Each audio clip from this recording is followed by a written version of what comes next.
माँ बगलामुखी और त्रिखुर राक्षस की रहस्यमयी कहानी। माँ बगलामुखी का स्वरूप। माँ बगलामुखी 10 महाविद्याओं में से 8वीं है। इन्हें पीताम्बरा देवी, स्तंभन शक्ति की देवी और वाणी और बुद्धि को नियंत्रित करने वाली शक्ति के रूप में पूजा जाता है।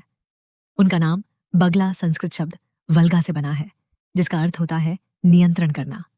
त्रिखुर राक्षस की उत्पत्ति बहुत समय पहले त्रिखुर नाम का एक अत्यंत बलशाली और मायावी राक्षस हुआ करता था। उसने कठिन तपस्या करके ब्रह्मा जी से वरदान प्राप्त कर लिया था कि कोई भी अस्त्र या शस्त्र उसका वध नहीं कर सकता। वरदान पाकर त्रिखुर अत्याचारी बन गया। उसने देवताओं के यज्ञ विध्वंस किए, ऋषि मुनियों का तप भंग किया, पृथ्वी पर आतंक फैला दिया। धर्म का नाश करने के लिए कई तांत्रिक प्रयोग शुरू किए। देवता, ऋषि और ब्रह्मर्षि सब भयभीत हो गए। कोई उसका कुछ नहीं बिगाड़ सकता था, क्योंकि उसे किसी अस्त्र से मारा नहीं जा सकता था।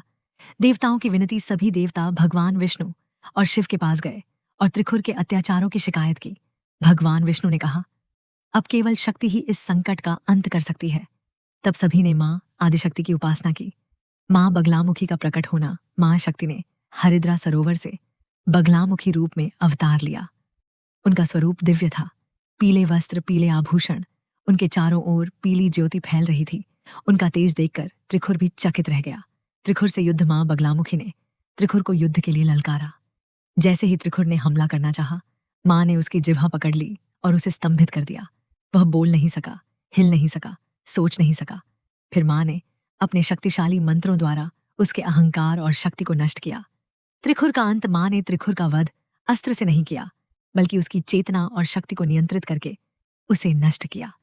यही मां बगलामुखी की सबसे बड़ी शक्ति है, शत्रु को स्तंभित करके उसका अंत करना। यह कथा क्यों महत्वपूर्ण है? यह दर्शाती है कि केवल बाहुबल से नहीं, बल्कि बुद्धिबल और तांत्रिक शक्ति से भी विजय प्राप्त की जा सकती है।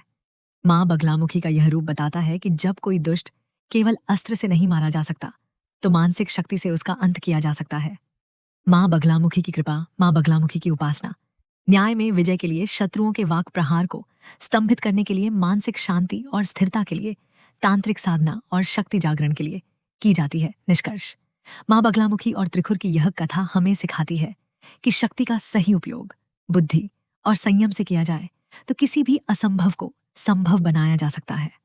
मां बगलामुखी के चरणों में श्रद्धा और भक्ति से जीवन में स्थिरता, सुरक्षा और विजय प्राप्त होती है।